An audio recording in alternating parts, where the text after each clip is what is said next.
Hi, നമ്മുടെ അമ്മമാര് നമുക്ക് കുഞ്ഞിലെ യൂസ് ചെയ്ത സോപ്പല്ലേ ജോൺസിന്റെ ബേബി സോപ്പ്. ഇതിന്റെ pH എത്രയാണെന്ന് നമുക്ക് നോക്കാം. എനിക്ക് ഒരുപാട് റിക്വസ്റ്റ് വന്ന സോപ്പാണ് ഇതിന്റെ pH ടെസ്റ്റ് ചെയ്യുമോന്ന്. അപ്പൊ നമുക്കൊന്ന് ടെസ്റ്റ് ചെയ്ത് നോക്കാം.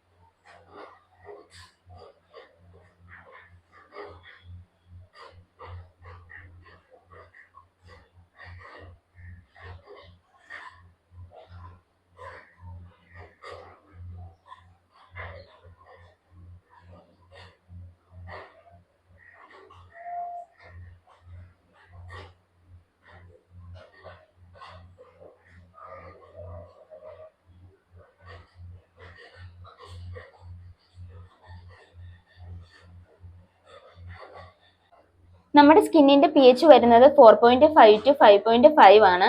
അപ്പൊ ഇത് 7 വരുന്നുണ്ട്. അപ്പൊ 6 വരെ ഓക്കെ ആണ്. 6ൽ കൂടുതലാണെങ്കിൽ നമുക്ക് യൂസ് ചെയ്യുന്ന അത്ര നല്ലതല്ല. അപ്പൊ കുട്ടികൾക്കാണെങ്കിൽ ഒട്ടും യൂസ് ചെയ്യുന്ന അത്ര നല്ലതല്ല. അപ്പൊ നെക്സ്റ്റ് ഏത് സോപ്പാ വേണ്ടതെന്ന് പറഞ്ഞാൽ നിങ്ങൾ കമന്റ് ചെയ്താൽ മതി. അപ്പൊ ബൈ.